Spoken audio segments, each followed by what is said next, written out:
The construction or furniture stapler. So I'm working with a stapler. Look, you see, I've run out of staples. So in general, how do I load them? The first thing you need to do is to look at what staples your stapler is designed for. For me, you see, it's from 4 to 14 mm. We take staples, mine are 10 mm, which means they are within this range, so they work for us. So we turn the stapler over from the bottom.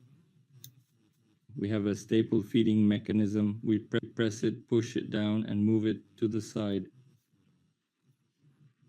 After that, we remove this feeding mechanism. It is made of a U-shaped spring. This is a guide bracket.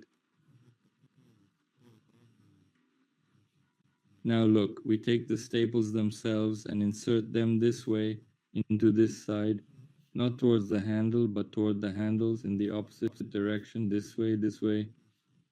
We insert them. Here are guides, by the way, but it's probably too dark to see, so they are inserted. And now here's the pressure mechanism.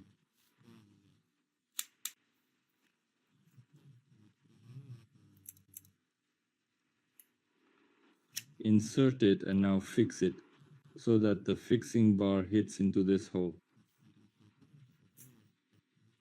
That the staples are fixed. Now we can work with them. As you see, the staples fly out.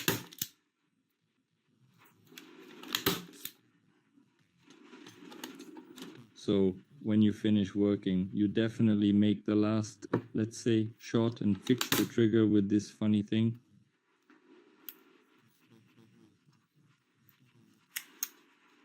Well, that's it.